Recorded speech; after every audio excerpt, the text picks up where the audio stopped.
is your execution candle. The way you can tell you have a 12-hour system up on board is as if you see a 1-3-1 on the 12-hour time frame. Makes sense. Okay.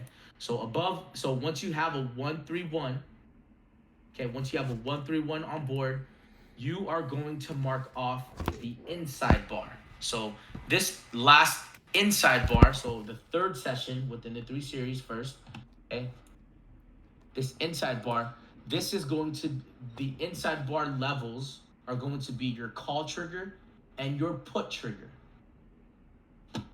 Hold on, guys. Let me log out and log back in. People are still having some issues.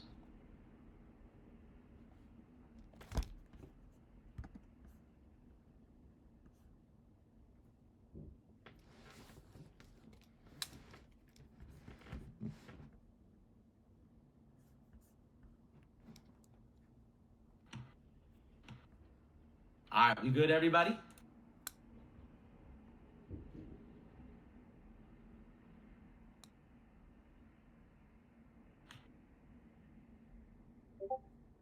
We good, everybody? Okay, y'all can see my charts. You can hear my voice loud and clear. Okay, perfect.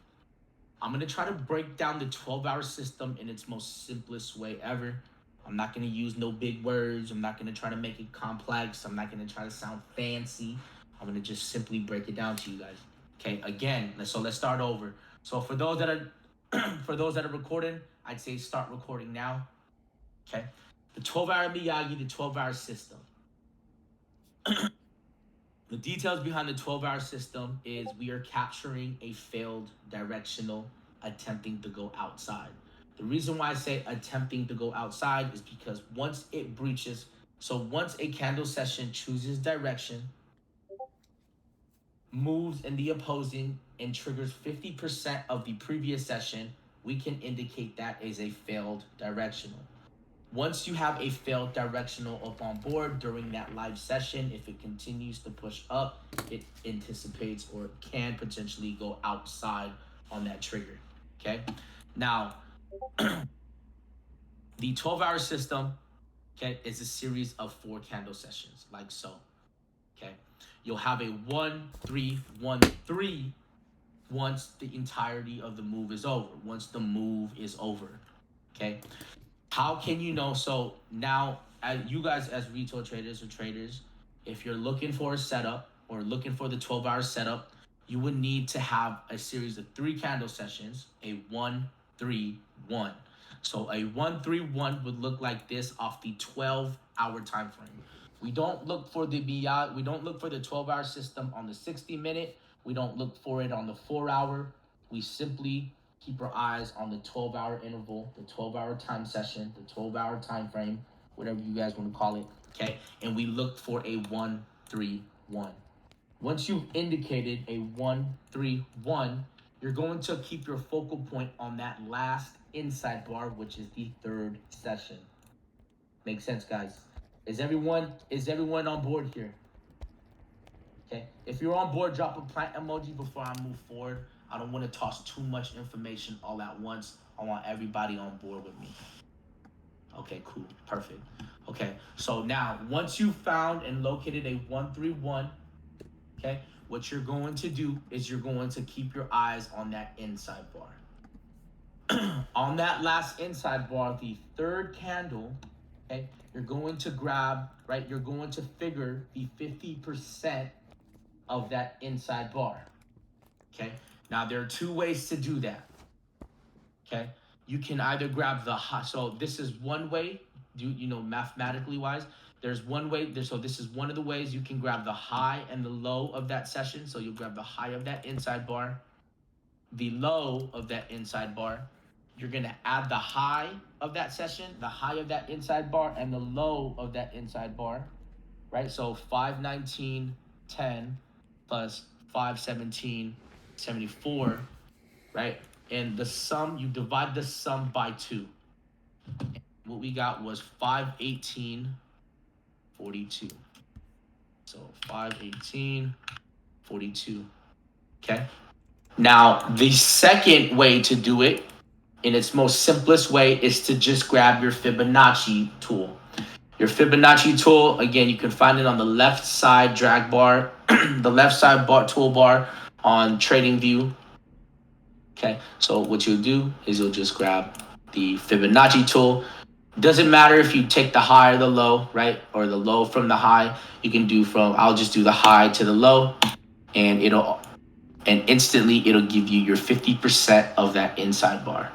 Okay, now before I move forward, does this make sense to everybody? Drop a plat emoji if it makes sense. Now we'll mark off the 50%, which is 42. Okay. So again, before we move forward, you need to locate a 131 on the 12-hour time frame. Once you've located the 131 on the 12-hour time frame, what you're going to do is you're going to grab the 50% of that last inside bar. Okay. Now, here's the confusing part. And right, this is a very unorthodox way to trade. When a trader gives you a level, say a key level, okay, let's just say, again, hypothetically, right? So here's our key level to the upside, right? Most traders, they will tell you, okay, we're looking to take a break above such and such, right, for calls above, and vice versa. If price is trading above a key level, they will tell you to take a break below, okay? Take a break below that key level for puts. Now, the unorthodox thing about this 12-hour time frame is if we open up, right? So if we open up 1, 3, 1, 2, so meaning you have a candlestick above, right? Above the 50% of that inside bar, okay? We are taking puts, okay? So it all depends, right? The fourth session, which will always be a directional candle, will dictate if you're going to take calls or puts. If I open up 1, 3, 1, 2 to the upside, we are taking puts to the downside. We will utilize that 50% of that inside bar as our put trigger. Makes sense, guys? If we open up 1, 3, 1, 2 down, meaning you have a directional 1, 3, 1, 2 down, so you have a 2 bar at the downside, right? So directional downside, like so. So 1, 3, 1, 2 down, and we're trading below that 50% there. We would then utilize that 50% of that previous inside bar as our call trigger. Okay. Now let's do a couple examples here before we move forward. So if I open up 1, 3, 1, 2 down, am I taking puts or calls, guys? Calls. If I open up 1, 3, 1, 2 down, am I taking calls or puts? Calls. Beautiful. Come on, guys. Let's make this proactive just so I know that everybody's on board here, right? This is the perfect time to tell me, yo, Ace, this does not make sense. You see what I'm saying? This does not make sense. Can you clarify this for me, big homie? Right? Now, if I open up 1, 3, 1, 2, 1, 3, 1, 2 up, am I taking calls or puts, guys? Puts. You see how simple that is? Okay. Now, again, before I move forward, one thing that you all need to realize is this strategy or this system is a scalping strategy. Okay. Yeah. Confirming this one will be when the market opens because it's a 12-hour candle. Yes. The 12-hour candle. Yes.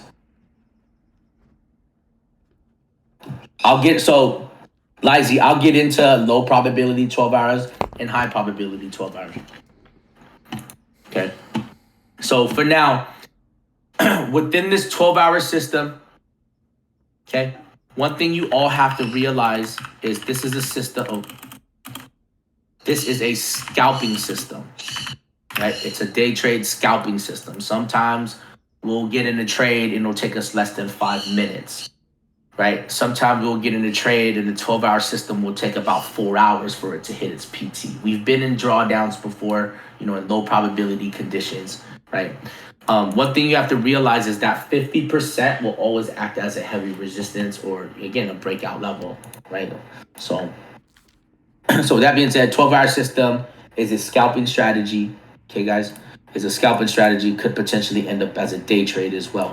So that being said, price targets.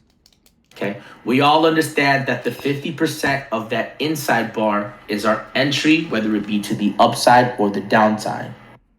The directional candle, whether it be 2 up, will dictate that we go downside. If it's a 2 down, that'll tell us we're looking to go upside. Now, price targets. Your first price target is always the outside level. Okay? So once a candle session fails, we anticipate for it to go outside, meaning we anticipate that live 12-hour session to show up as a 3-bar, to form as a 3-bar. Right? So if I open up 1312 up, we all know that we're looking for a right. So for today's example, we opened up 1312 down to the downside. Okay. We triggered above 518.42, which was when we got in. We took 519 calls. Our first price target was sitting at what, guys? The high of that inside bar. So wherever your level is sitting at, for it to form an outside bar, that is your first price target. Right, our first price target hit around 45%, which was actually a beautiful trade. Okay, so above 518.42, we took 519 calls. First price target was the outside trigger. Okay, does that make sense to everybody? Pretty simple and nothing crazy about it. Yeah. Perfect. Okay. And that's all it is, guys. That's all it is. That's all it is. Okay? That's all it is. So can you break this down with the trade we just took with QQQ? I just did, brother. That what I just broke down was exactly the same trade that we took just right now. Okay? That was the same exact trade that we took. That was the same level, the same price target. Okay? All of that. All of that.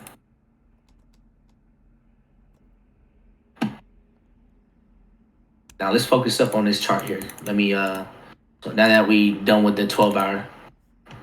Okay. Anyone still holding?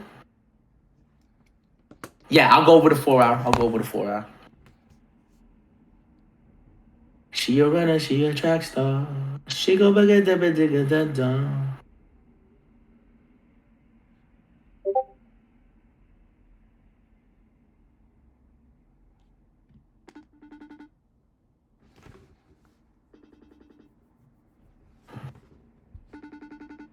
I'm holding 5K in profit so far. Good stuff, y'all. Good stuff, y'all. Nah, nah, nah, nah, nah. Yeah, we'll go over why some are low and why some are high. Let me just try to capture this pool here. Hey. We just went outside on the day as well, guys. So we talked about all this shit, okay? So high. I'm good. This trade was definitely Just, high probability. I'm learning. Again, guys, if you did not go right fucking heavy on this position, I don't know what to tell you. Because we've been talking about running 12 hours, sizing in every single time. Nice. And then you see what I'm saying? Half with you, or I'll just pay for your ticket. After taking a 12-hour, do you ever try entries at the target levels? Mm-hmm. Yeah, it's so woohoo. It's a definite possibility. 100%. Yup, 100%. You can definitely run those pivot points because again, essentially those pivot points to the upside, again, are major time frame key levels. They could be off the daily, the 12-hour, the 4-hour, and the 60. So you're going to see some sort of reaction at those levels, woohoo. So yeah, I'm glad you asked that question, though, brother. I'm glad you asked that question. So you could definitely run new entries at those areas. I'll definitely do that. So the way that I see it is, again, you remember that woohoo. You remember that, and thank you for that broadening information, by the way. That was very clutch of you to. That was very clutch of you to find that broadening information. So based off this broadening information and our key levels to the upside, I would essentially look to take a push above those areas and run it to broadening formation, right? So we're going from one end to the other, right? So 1, we have the 12-hour system. 2, we had a 2-2 reversal on the 4-hour. 3, we broke above the 50% on the daily. 4, We have a broadening formation sitting all the way near 521. See what I'm saying? These are the type of confluences that you need when you're in a trade. You see what I'm saying? And if you notice, right? If you notice, it's all price action. See what I'm saying? Ace, did you private? No, guys. Again, so I would never message you in regards to, hey, how are you doing? How's your trade going? I won't ever do that. Okay? I help but hold this now.